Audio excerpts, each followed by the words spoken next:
The Spirit of the Lord Yahweh is upon me, because Yahweh hath anointed me to preach good tidings unto the meek.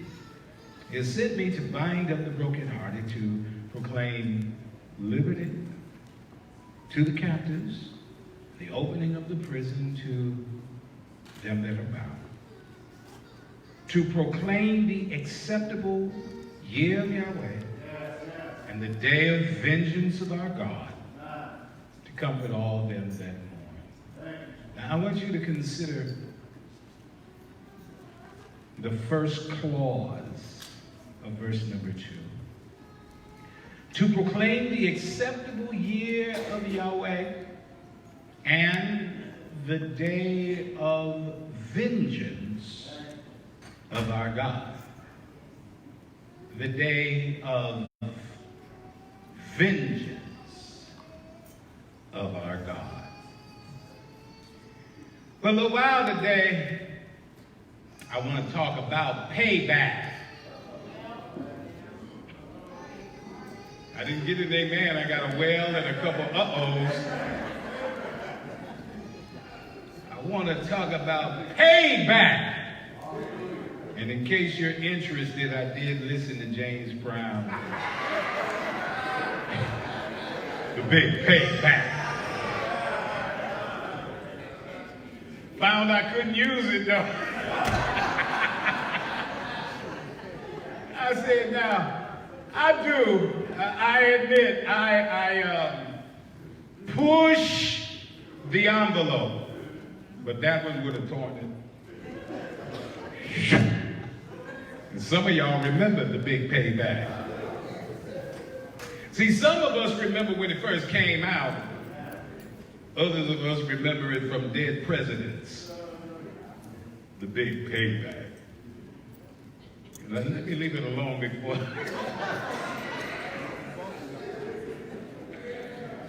Okay, so I'm glad to see you, Mary. I am glad to see Evangelist Mary Lawrence. Y'all can do a little better than that.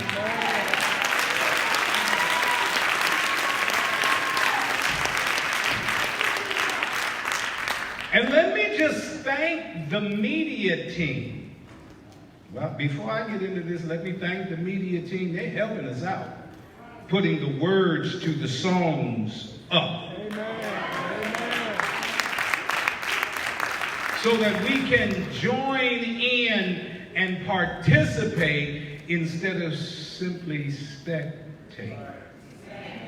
Because see, if y'all are like me, sometimes I can't always hear or discern the words. I can hear them, but sometimes they don't sound quite the same. It's like that syndrome. You hear a song and you're thinking it's saying one thing and it's not. Like Steve Miller, Big Old Jet Airliner. Somebody thought they were singing Bingo Jed had a light on. You had to see the words. Or y'all might remember Lucy in the Sky with Diamonds. The girl with kaleidoscope eyes. But somebody was singing The Girl with Colitis Goes By. So thank you, media team, so that we can get these things straight. All right, okay. Just pray for me, that's all. So here I heard somebody say, help, Lord. Okay, I guess I deserve that one. But here we are again after a break for revival, contemplating the first few verses of this 61st chapter of Isaiah. I believe that there is so much that the Lord wants us to know and understand concerning this year of the Lord's favor. And while we've learned so much already, there is considerably more that God wants to share with us. my purpose for staying with these few verses in Isaiah 61 is to ensure that those who desire and are willing to apply themselves, may take full advantage of what God is offering to his people. While some blessings fall as naturally and indiscriminately upon God's people as the rain falls upon the land, there are other blessings that we can garner only through knowledge, understanding, and application. They take work. I'm going to say that again. They take work. And only those who are willing to apply themselves will reap their benefits. So it has been and remains my duty to dig out the truths of these verses and to invite you to do the same. Today, we are examining the second verse of our text, especially these words: to proclaim the acceptable year of Yahweh and the day of vengeance of our God. I have been proclaiming the acceptable year of Yahweh since the last Sunday of 2019. It has, in fact, become the theme for 2020, the year of the Lord's favor. I have shared that this passage is based upon the year of Jubilee and its implications for us this year. We know by now that the year of Jubilee addressed the concepts of restoration and release to Israel. I have been sharing the implication of those concepts for us in the here and the now. God has promised his manifest favor every day this year. How many of you have gotten a notebook and started writing down those blessings of favor? I tell you, those of you who are doing it, you're going to find yourself mighty, mighty grateful by the end of the year. Now, if we really analyze and examine the blessings that God will allow each of us to experience this year, we will see that the blessings and favor that we experience will fall under the categories of restoration and release. Today, I will be addressing a facet of the favor of God that tends toward restoration. It is found in these words: the day of vengeance of our God. Payback. I have to admit that I had a little trouble in this, the year of the Lord's favor. Vengeance is not really a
burden of vengeance and took it upon himself. The Apostle Paul informed us of something that ancient Israel already knew when he wrote these words, "Dearly beloved, avenge not yourselves, but rather give place unto wrath, for it is written, vengeance is mine. I will repay, saith the Lord." Because God is just as well as holy, he will not let wrongdoing slide. Nor will he let wrongdoers off the hook. Just because one has gotten by does not mean that they have gotten away. And while God is long suffering, and his justice at times may be slow in coming, it does come. And when it arrives, it is thorough and far-reaching. Now maybe, just maybe, God's movement towards vengeance is slow in order to give us time to right the wrongs that we have done.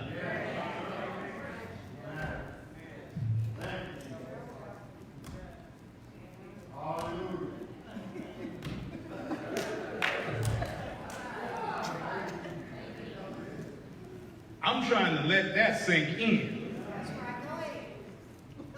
Perhaps God is giving us time to go and apologize to someone, to go and make restitution for the wrong that we've done. Now, I'm only talking to 2 or 3 people in here, because most of y'all are so saved, you wouldn't swat a fly if it landed on your head. So loving and kind that you would never say a word out of place. But there are 2 or 3 of us in here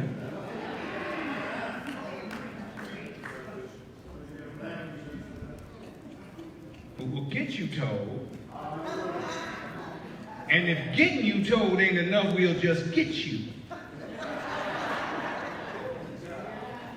But it's not most of y'all.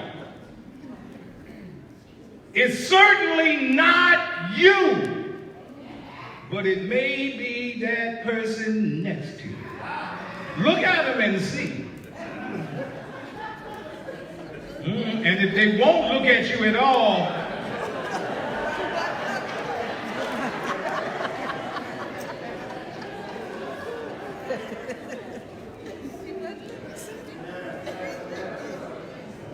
sing it in yet.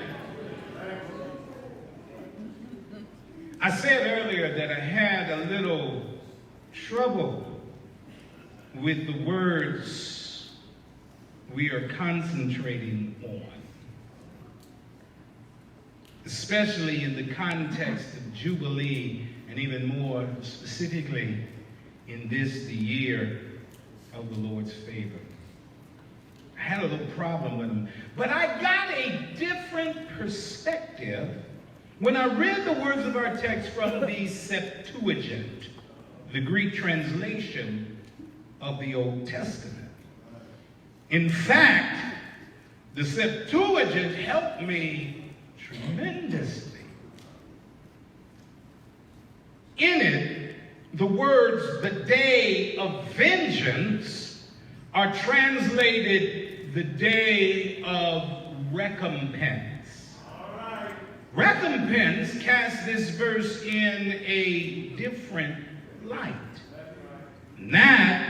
what I want to share with you today as it applies to the year of the Lord's favor. Can I preach for a little while? I found that my discomfort with this text came from a partial understanding of it. The Septuagint gave me a fuller picture of what Isaiah was commanded to declare and of what I have been tasked to share. What Isaiah referred to is in fact twofold.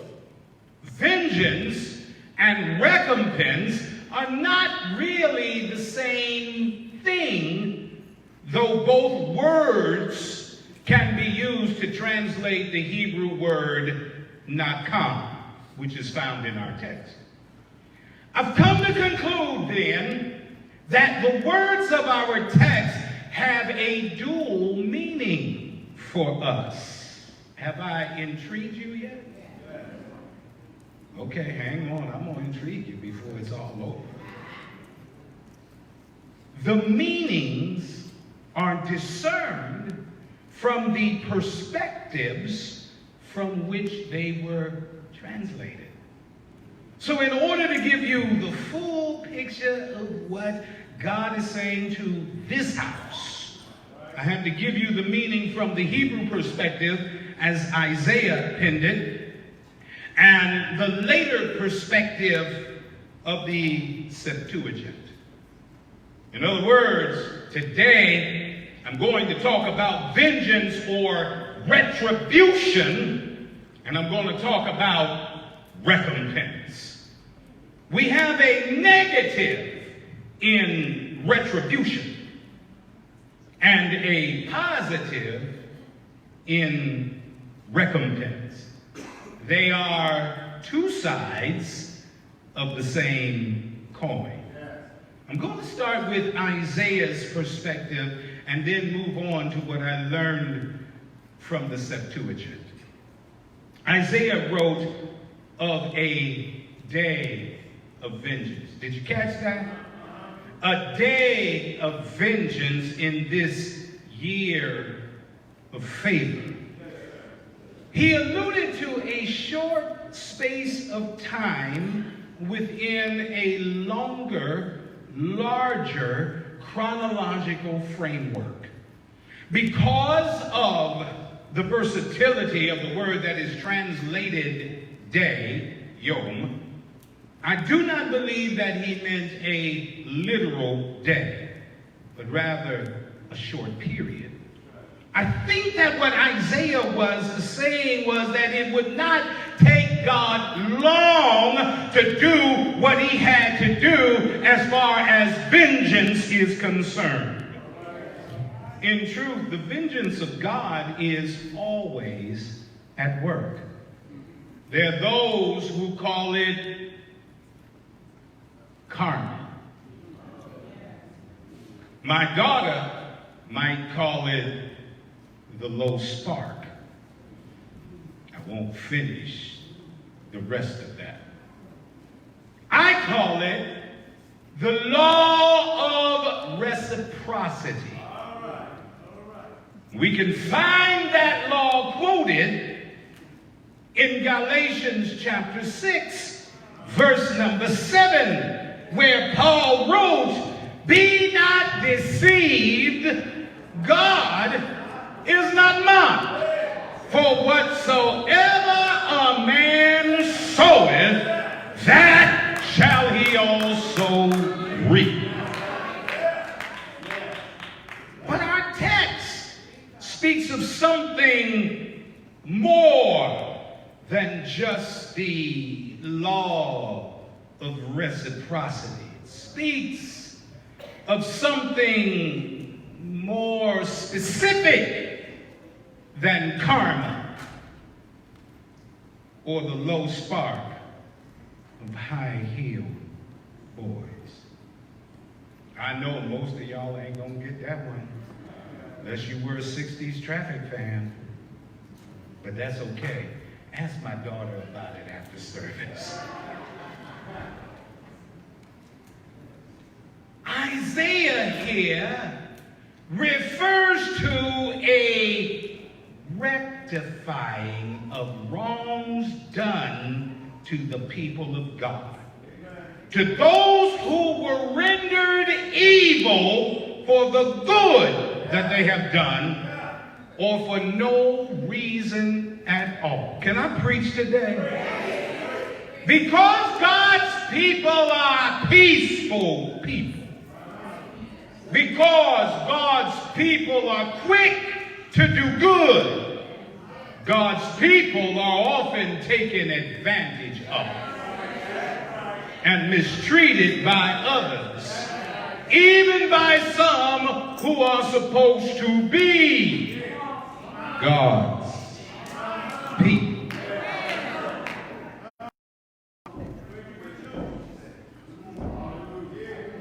The temptation then, and I'm talking to a few of us, the temptation then is to render evil for evil. The temptation is to get them back.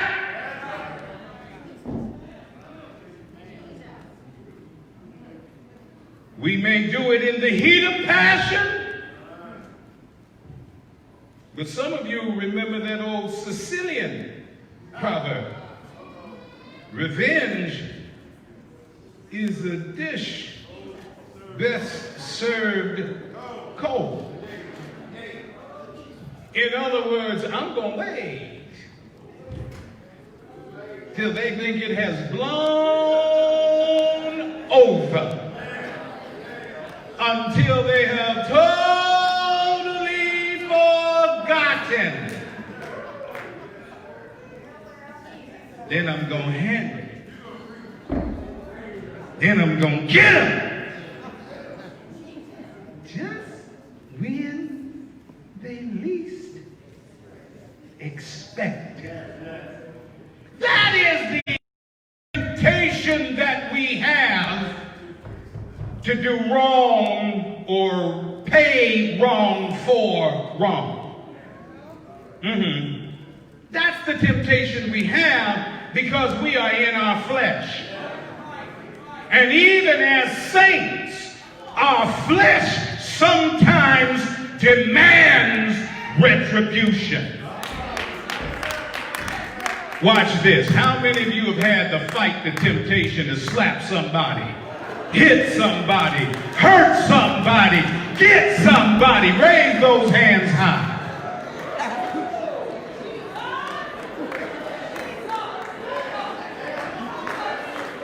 And these are folks. My goddaughter had two hands up. She gonna slap, hit. If she could raise her feet, she might even get. These are folk that I would call saved any day of the week.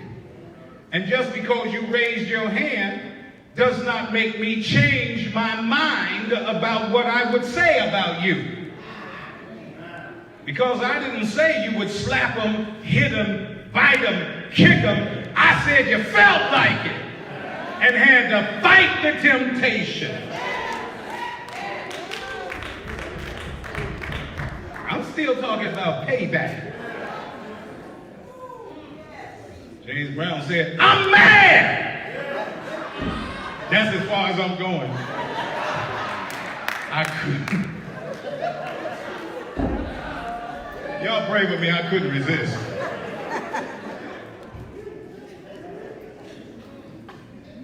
It's all right. Maybe I'm going through my second childhood. If I thought you'd come, I'd invite you. But some of y'all way too grown. I'm just having fun.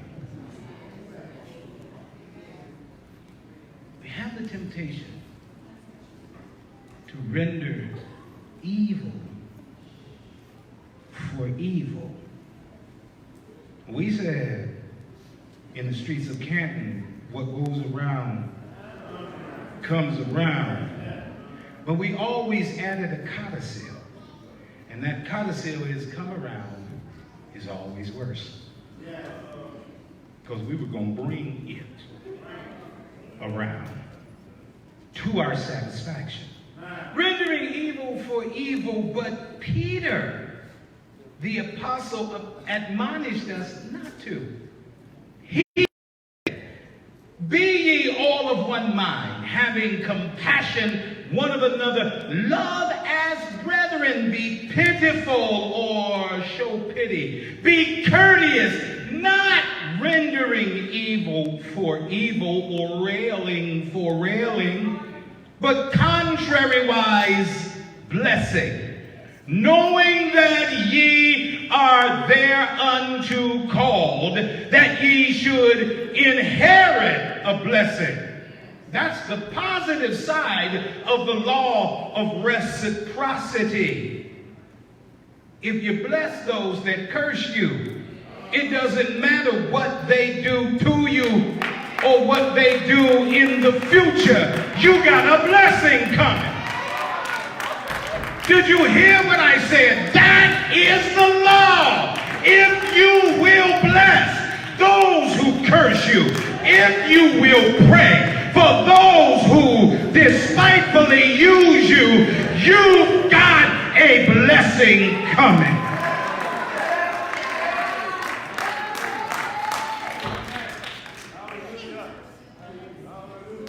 Now consider this, those of you who are still boxing with temptation. Y'all still fighting it. Pastor, I hear you, but I don't want to recall the hit. I've made plans, Pastor.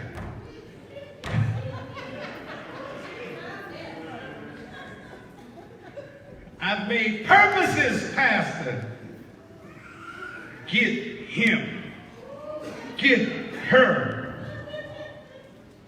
It's top on my list of things to do, Pastor.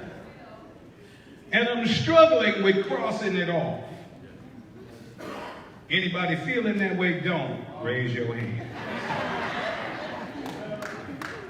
Well, you can, as long as it's not me that you're feeling that way.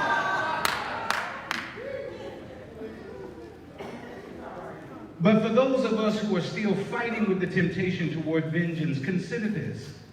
If you take vengeance into your own hands, you lose.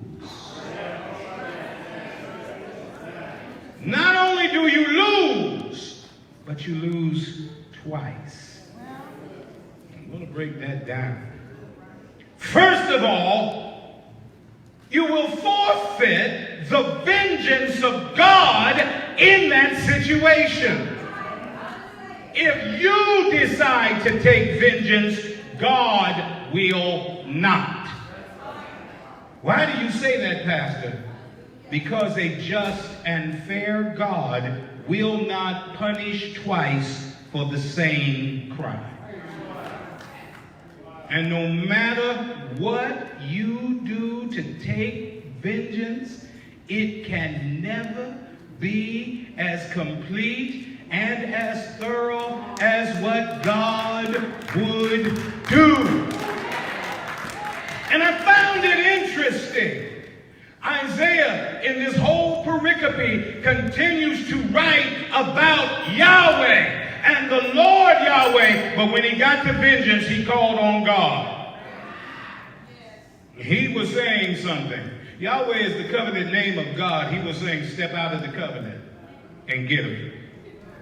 He called on God because the term that he used, Elohim, speaks of the superlatively powerful one. I've got the superlatively powerful one fighting my battle. I got the one who's never lost a fight fighting for me. I've got the one who created the creator of the gun fighting for me. I've got the one who created the creator of the nuclear bomb or any other weapon on my side, saying if you just be quiet, I'll get them fired.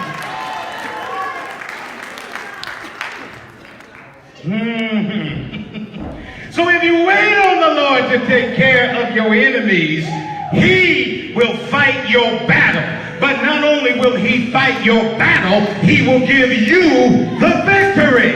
It's kind of like what the songwriter said, what we used to sing from time to time when we had testimony services. Victory, victory shall be mine. Victory, victory shall be mine.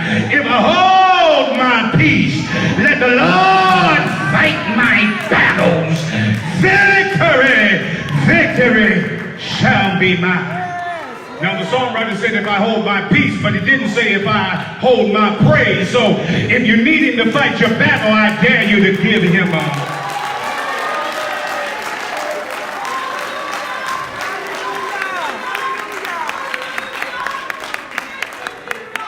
This is God's payback. And he's better at it than you. This is the concept that Paul conveyed in the 8th chapter of Romans when he wrote, who shall separate us from the love of Christ? Shall tribulation or distress or persecution, it takes persons to persecute, or persecution or famine or nakedness or peril or sword, as it is written, for thy sake we are killed all the day long. We are accounted. This is what they say about us, as sheep for the slaughter. Then Paul said, nay, somebody shall know, shout, that ain't me. I'm not a sheep for the slaughter, but in all these things we are more than conquerors through him that loved us. This is the concept that Paul expressed in the 16th chapter of Romans when he wrote, and the God of peace, the God who gives you peace. You know how he gives you peace? He gives you peace by fighting your battle. In that verse, in the 16th chapter of Romans, it says, the God of peace shall bruise, or literally crush, Satan under your feet shortly. The God who gives you peace fights your battles. The God who gives you peace fights your enemy. The God who gives you peace crushes the devil under your feet. I dare you to just stand up and with your favorite leg,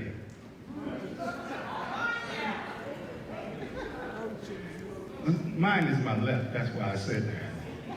I don't want to say stand up with your left leg, but with your favorite leg, just raise it up. You got it up. You might have to hold on to something. Or hold on to somebody. Some of us are a little bit unsteady these days. But hold it up and talk to that demon that's been on your case and tell him, you better get used to this view. Because shortly you're going to be under my feet.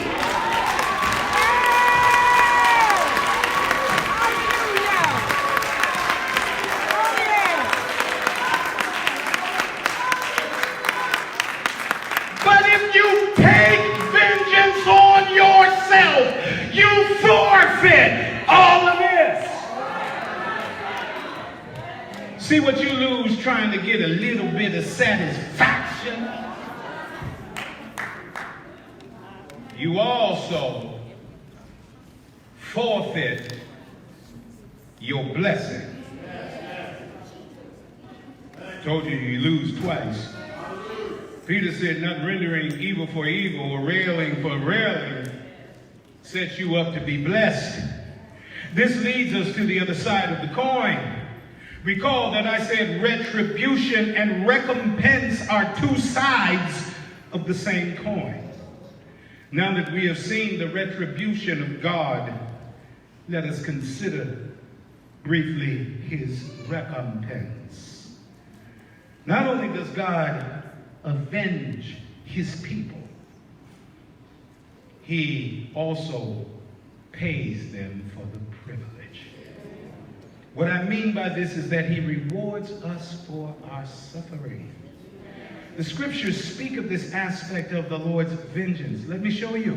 Psalm 58 verses 10 and 11 tell us that the Lord will reward those who wait on God's vengeance instead of inflicting their own.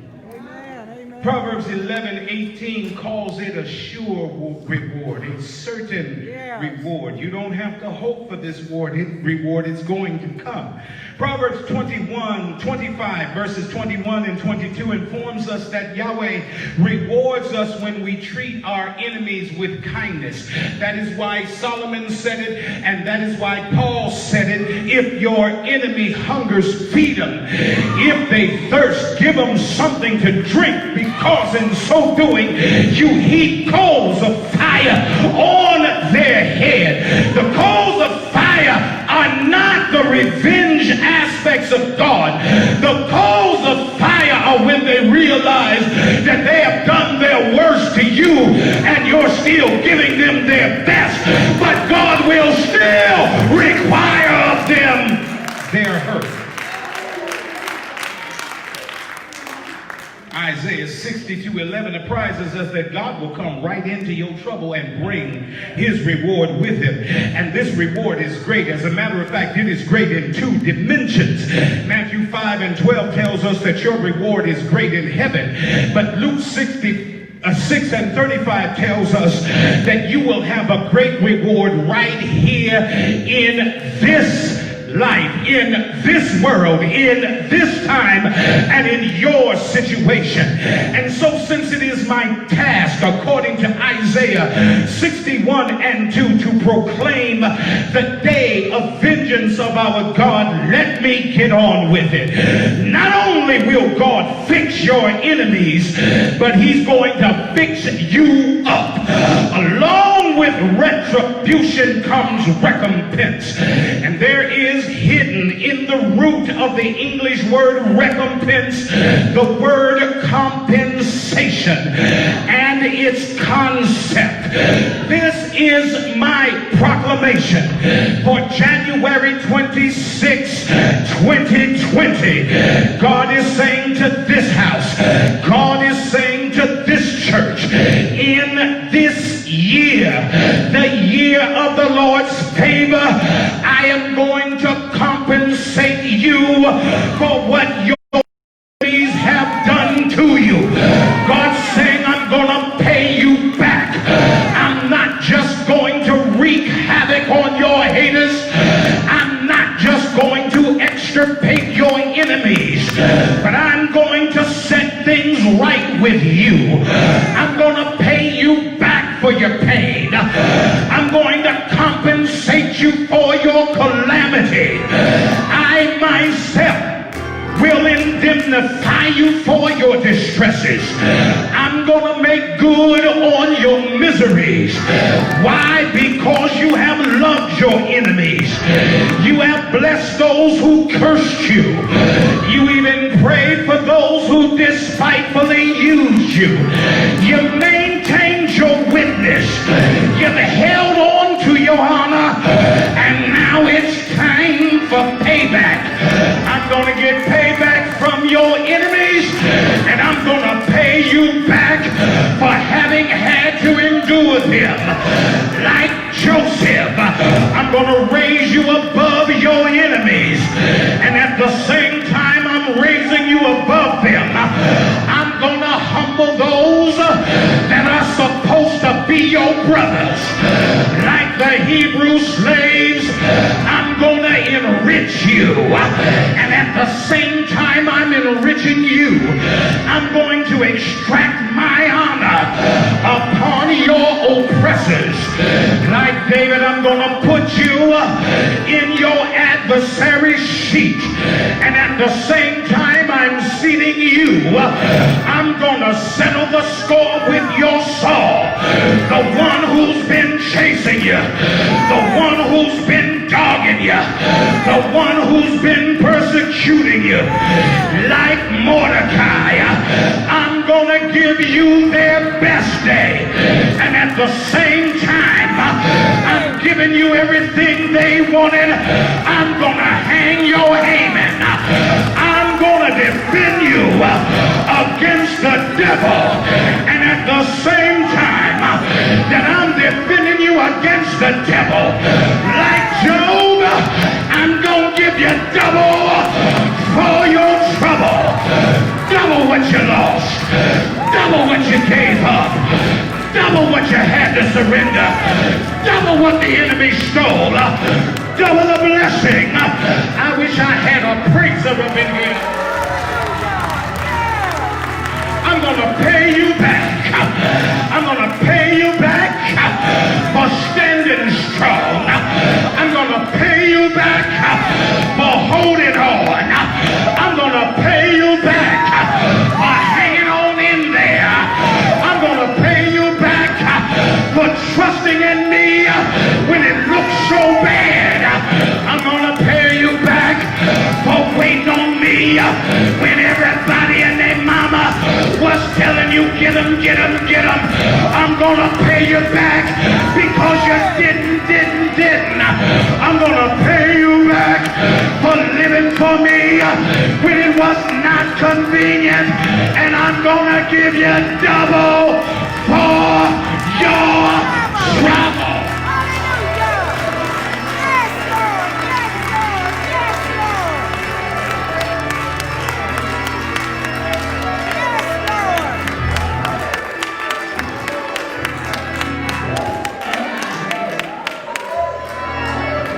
Break it down. Hallelujah. Got to break it down because God made me think about it. Yes, Lord. He took me back to Job. Yes, Lord. And he said this to me. He said, don't read it. Let me tell you a story. Yes, Let me tell you what I saw that Job didn't write about. Job didn't just suffer loss in a day. Right. Job suffered loss until I turned it around. Amen.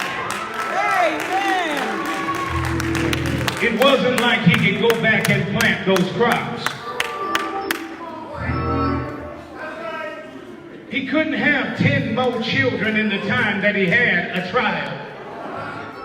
He was too broke to buy cattle, to buy donkeys, to buy camels. Yes. So I left him there to struggle with only one thing, and that was me. I stripped him down to me.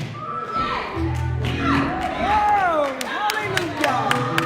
And he told me to tell y'all that I was right. It wasn't about what Job didn't do that got him in the trouble that he was in. It was what Job did do. He feared me, and he stayed away from evil things. He didn't open a gap in his hedge. I gave Satan a bulldozer, and he ran through it.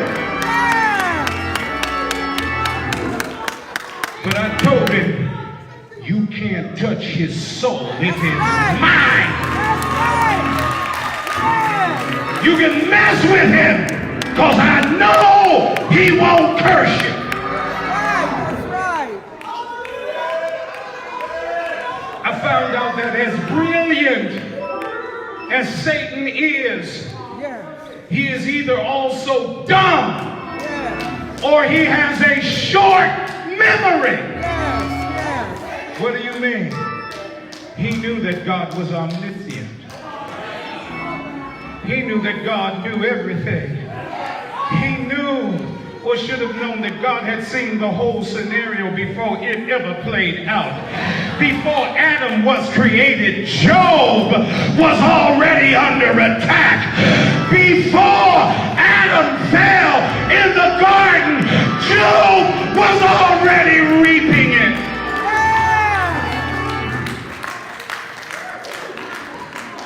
Now remember, I said a day of vengeance, because things started turning around Oh, yeah. for Job in a day. Things started working in his behalf in a day. Restoration came or began to come in a day. Recompense began to come in a day. Yes, yes, yes. I keep saying in a day. In a D-A-Y. But it was shorter than a day. It came in a P-R-A-Y. Yes, yes.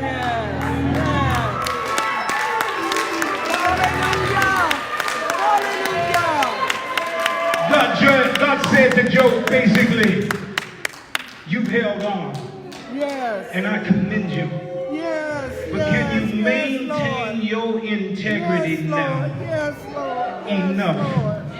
to pray for those who have accused Yes, you? Lord. Yes. For those who said you did everything that they wanted to do. Can you pray for your detractors? Yeah, they called you their friend, but they never were really your friend. Yes, that's right. Because if they were really your friend, they would have fought anybody who said Job sinned. I learned a long time ago what a real friend is. A good friend will bail you out of jail when you get in it. But a real friend will be sitting right next to you in jail, telling the rest of them, mess with him if you want. I'm already in here. They were never his friends. And God just showed him. He said, now Job, I called you perfect. Job, I called you upright. Job, Yes. I'm the one that told the devil, you fear me, you revere me, you love me like that, and you hate and run away from evil. I told the devil, Yes, Lord. Job, I'm the one that got you in this mix. Yes, Lord. But there ain't no mix that I can't fix.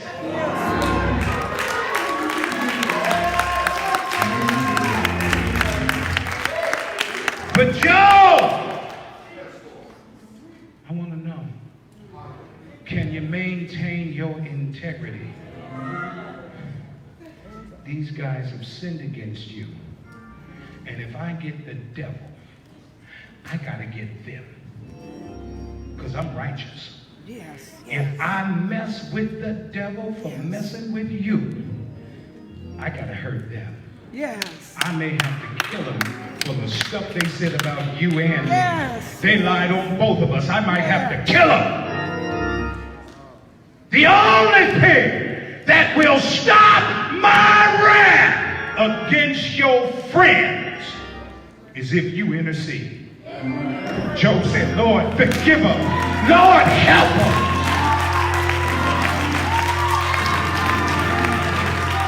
Don't kill them. Show them what they did wrong and let them decide what they're going to do with it, but give them a chance. I'm trying to tell somebody right now, take back your prayer that said, God, get them. Take it back. Because he may have to get somebody you really care about in order to get that one that you don't care about. Well, it's taken a weird turn, hasn't it? But as soon as Job prayed for his friends, because he was a friend to them, whether they were really a friend to him, as soon as he prayed, God turned his captivity. As soon as he prayed, God fixed their hearts. As soon as he prayed, folk woke up from their accusatory stupor and said, what are we doing? Our brother needs help. His family came back. His friends came back, and everybody brought money. They didn't just bring an encouraging word, because an encouraging word does not buy cattle. An encouraging word does not buy camel. An encouraging word does not buy seed. So they carried their encouraging word on some money and put it in his hand and said, here, Job, this is all I can spare, but you got it. And by the time God took his hand off the situation, Job had twice as many cattle, twice as many sheep, twice as many camels, twice as many donkeys, twice as many children. God gave him 10 more children. Now some of y'all rolling your eyes. 10 more children. And whatever money he had in the bank, God gave him twice as much. Already. This is what God does. See, God says, I give you double to catch you up. Yes, yes. I give you double to get to where you should be if this test hadn't hit you as hard as it hit you. So I give you double. I give you double so that when you count it all up, you say, I ain't lost a thing. I have not missed a step. That's recompense. God says, I just don't do retribution. I do recompense too. And somebody ought to praise God, because it's the time of retribution. It is the time of recompense.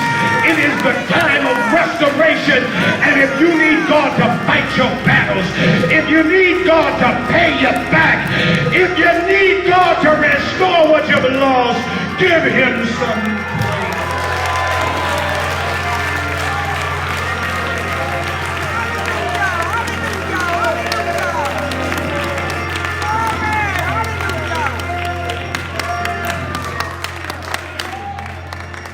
Pray God you never look at the book of Job the same way again.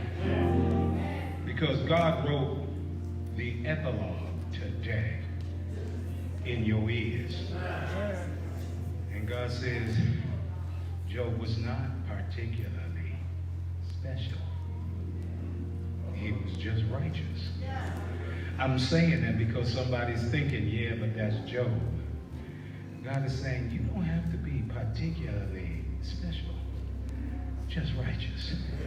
Just stand up. Just holy or pursuing holiness. God says, I don't have to make you an example like I made Job, but you'll be an example.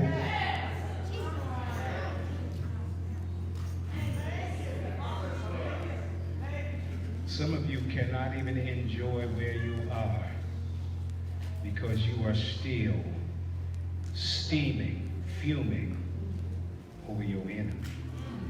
I need to free you today. I need to help you let it go. Give it to God and leave it with him so that he can not only deal with your enemy, but he can fix you up. I ain't talking to everybody, but I am talking to some folk, and you need to be coming right about now.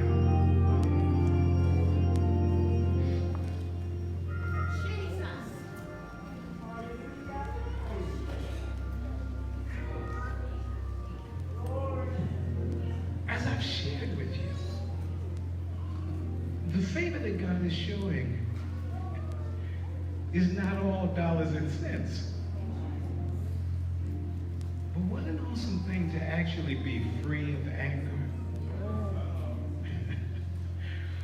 What peace there would be to actually be free of vengeance in your heart.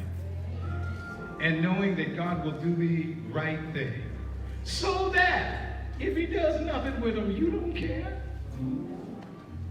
God, if you don't do anything with them, I don't care. you have touched my heart. I'm waiting because I know this ain't it.